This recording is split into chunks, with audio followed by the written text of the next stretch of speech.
YS Jaganmohan Reddy గారు plan B మేవిగన్ని ప్రతిపాదించినప్పుడు అందరూ కూడా కామెడీగా తీసుకున్నారు.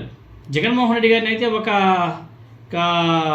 బీభత్సంగా ట్రోల్ చేశారు, ఒక జోకర్ లాగా చూశారు. ఒక విధంగా చెప్పాలంటే తెలుగుదేశం పార్టీ సోషల్ మీడియా, వాళ్ళ పచ్చ మీడియా, వాళ్ళ నాయకులు వాళ్ళంతా కూడా ఏ విధంగా ట్రోల్ చేశారు మీరంతా కూడా చూశారు కదా. మేవిగన్ మీద బీభత్సమైన ట్రోలింగ్స్ మొదటి 2 రోజులు 3 రోజులు ట్రోలింగ్ చేశారు. కానీ మేవిగన్ జనాల్లోకి బాగా ఇంజెక్ట్ అయింది. అమరావతిలో ఏమీ లేదు కదా, మేవిగన్ మంచి ప్లాన్ కదా అని చెప్పేసి జనాలందరూ కూడా ఆలోచన చేస్తున్నారు. గతంలో జగన్మోహన్ రెడ్డి గారు 3 రాజధానులు అని చెప్తే ప్రతి ఒక్కరు కూడా ఆనాడు వ్యతిరేకించారు. దానికి సంబంధించి ఏపీ హైకోర్టులో, సుప్రీంకోర్టులో వివిధ రకాల కేసులు వేసి దాన్ని ఆపించేశారు.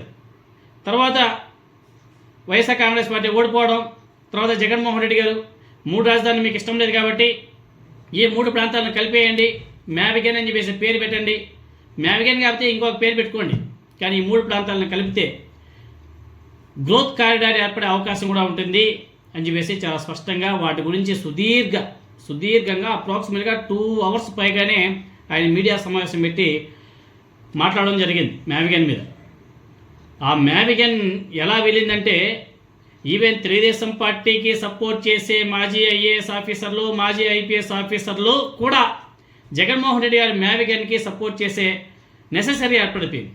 అంత గొప్ప ప్లాన్ తీసుకొచ్చాడు జగన్మోహన్ రెడ్డి గారు.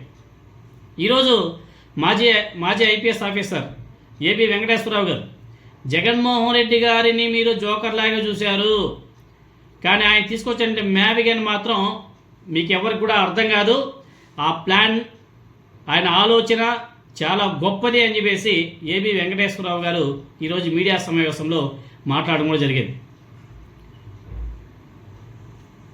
పార్లమెంటులో అమరావతి చట్ట సవరణ చేసిన రోజే వైఎస్ జగన్మోహన్ రెడ్డి గారు సుదీర్ఘ మీడియా సమావేశం నిర్వహించాడు.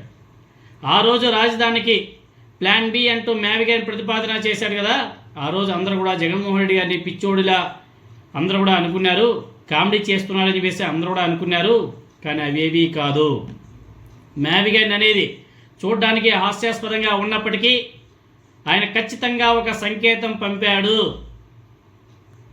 అది అందరూ కూడా మర్చిపోయారు అని చెప్పేసి ఏబి వెంకటేశ్వరరావు గారు చెప్తున్నారు.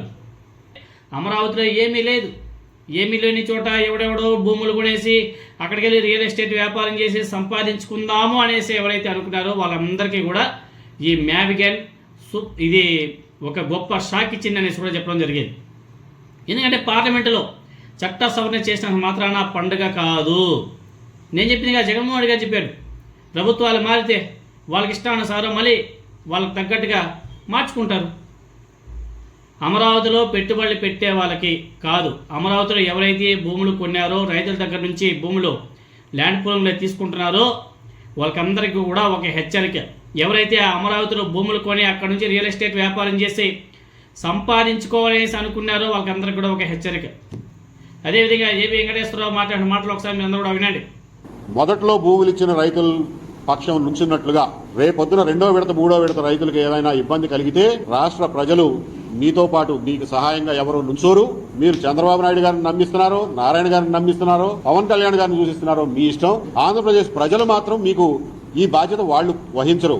ఎందుకంటే అది మీ మధ్యన ఉన్న దాదాపు ప్రైవేట్ ఒప్పందం లాంటిది అని చెప్పి కూడా ఇన్నాళ్ళు చెప్పుకుంటూ వస్తున్నాం. 2వ విడత 3వ విడత రైతులకి చెప్తున్నాం, ప్రభుత్వానికి చెప్తున్నాం, ఈ ఆలోచనలు మానుకోండి. ఈ భారాన్ని రాష్ట్ర ప్రజలు భరించేందుకు సిద్ధంగా లేరు. మీ అసమర్థత మొదటి విడత డెవలప్ చేసే దాంట్లోనే కనిపిస్తోంది. మీరు 2వ విడత 3వ విడతకి న్యాయం చేస్తారన్న నమ్మకాలు మాకు పోయినాయి. ఈ విషయం ఒక మాట లేకుండా చెప్తున్నాం. పార్లమెంట్లో చర్చ జరుగుతున్న రోజే బెంగళూరు నుంచి విమానం వేసుకుని వచ్చి 2-3 గంటల ప్రెస్ కాన్ఫరెన్స్ పెట్టి మావిగన్ అనే కొత్త వింత పదార్థాన్ని ఒకదాన్ని ఆంధ్రప్రదేశ్ ప్రజలను ముందు పెట్టాడు.